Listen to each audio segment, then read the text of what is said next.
Case examples that we'll talk about. So market maturity wise, XTPL in Wrocław, they're a nanoelectronics company.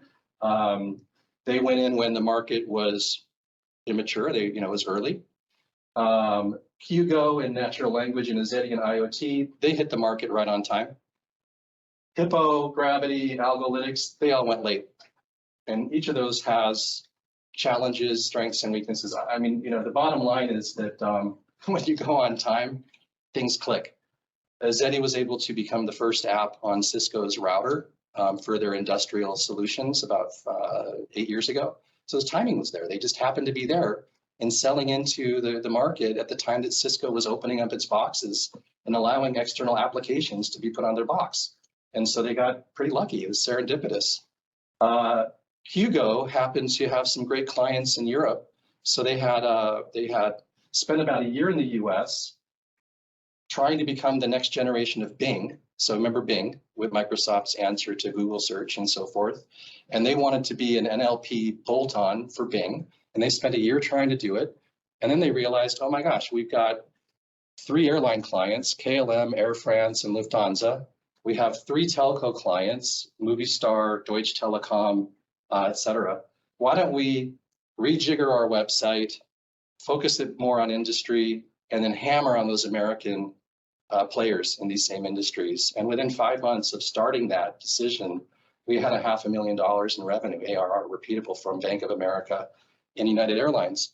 I don't think we'll ever achieve that again. It was a super fast one, and I hesitate to tell clients about it because they think in 5 months you're going to get $500,000 in ARR. But the timing was just absolutely perfect, and they managed to do things in a good way. Hippo and CMS, they came in really late. They're a Dutch company. The 3 founders met in college, started a competitor to WordPress. I mean, you know that the revenue streams of a company like WordPress, it's tough to charge money in a market where everyone else is doing stuff for free, right? So they had to really figure out what was their differentiation. And they had a Java-based platform, and they were in the Apache councils, and they were very active with open source. So they really took the open source angle and the Java angle and wanted to be the best in the planet for companies that had that architecture.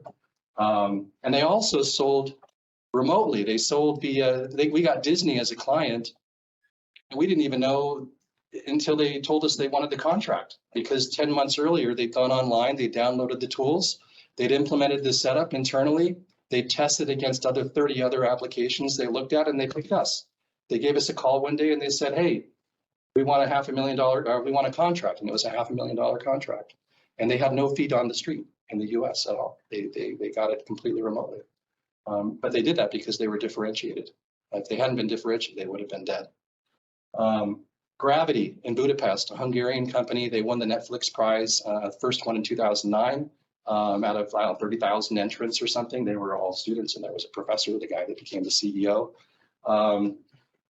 And they went like traditional Hungarians, no offense to our Hungarian neighbors, the Hungarians to me are wonderful at going to the right and to the left. They're like the butterfly, they look both directions in terms of their market strategy. So they had customers with Alibaba, they had customers in Turkey, they had customers in Europe, and they had customers in the US, and they were like 30 people. So think about that. I mean, it was not an easy thing for them. And they were in recommendation engines, which is also a dime a dozen. It's a great market, but it's super flooded. But they were the first ones to bring deep learning to this market, the very first on the planet, as far as I know. And NVIDIA would reference them left and right as the people that really invented deep learning for cold start, GDPR compliant recommendations. So really interesting, but they came late, and they had to create a differentiator in their deep learning work. Algolytics, I'm not going to get into algolytics now, but there's also things around company maturity, Synchronize in terms of product clarity, privacy check in terms of being a feature and not a product, Quartus being more of a consultancy and really getting more services revenue and having challenges switching over to subscription revenue, and so on and so forth. And then there's some examples of different clients and how it was that they were triggered, how they were converted. So these are things that we'll touch on throughout the session today.